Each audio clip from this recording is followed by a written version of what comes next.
এই মুহূর্তে উপভোগ করছেন বিশাল সাইজের দুইটা তেলাপিয়া মাছ কাটেন। আর এই ভিডিওটা করা হচ্ছে বাংলাদেশ বাগেরহাট সদর বাগেরহাট ফিশ মার্কেট থেকে। আর মাছ কাটা সম্পূর্ণ প্রসেসিংটা এই ভিডিওর মাধ্যমে পেয়ে যাবেন। আর আপনি যদি আমার চ্যানেলের প্রথমবার এসে থাকেন অবশ্যই চ্যানেলটি সাবস্ক্রাইব করে দিয়ে পাশে থাকবেন। প্রথমে কিন্তু মাছটার ফইনা কেটে নেওয়া হচ্ছে। তো দেখতে পাচ্ছেন দুটো মাছের ফইনাগুলো কেটে নেওয়া হবে। এই যে প্রথমে একটা মাছের ফইনা কেটে নেওয়া হচ্ছে, এরপরে দ্বিতীয় মাছের ফইনাটা কাটা হচ্ছে এই মুহূর্তে। আর এরপরে দেখতে পারবেন হচ্ছে আঁশ ছাড়ানো। আর আঁশ ছাড়ানো টেকনিকটাই অন্য রকমের। আপনি এটা বাসায় ট্রাই করতে পারেন।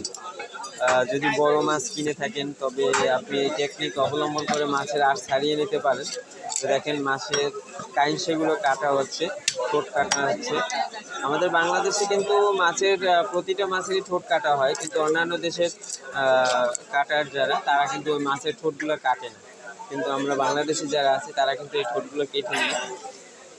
এবার দেখতে পাচ্ছেন এই মাছটা আঁশ ছাড়ানো হচ্ছে। দেখেন কত সুন্দর টেকনিক তাদের, অনেক সুন্দর একটা টেকনিক অবলম্বন করছে মাছ দুটোর আঁশ ছাড়ানোর জন্য। দেখতে পাচ্ছেন অসংখ্য ধন্যবাদ জানাচ্ছি যারা এই মুহূর্তে আমার ভিডিওটা দেখছেন, অনেক অনেক ধন্যবাদ। আর যদি চ্যানেলে প্রথমবার এসে থাকেন অবশ্যই চ্যানেলটি সাবস্ক্রাইব করে দিয়ে পাশে থাকবেন। একটা মাছের আঁশ কিন্তু ছাড়ানো হয়ে গেল, অল্প একটু সময়ের মধ্যে কিন্তু আঁশ ছাড়ানো হয়ে গেছে। অল্প একটু সময়ের মধ্যে আঁশ ছাড়ানো হচ্ছে। এরপরে পিস হবে, দেখতে পাবেন।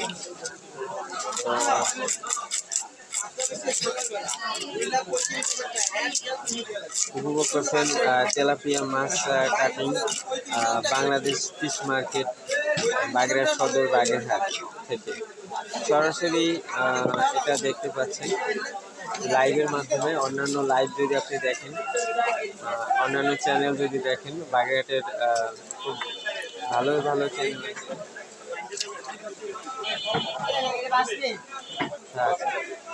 এই মুহূর্তে দেখতে পাচ্ছেন কাটা হচ্ছে মাছের মাথাটা কাটা হচ্ছে প্রথমত। এরপরে পেটের নাড়িভুড়ি বের করা হচ্ছে, পেটের মধ্যে যে ময়লাটা থাকে সেটা বের করে নিয়ে এরপরে পিস করা হবে।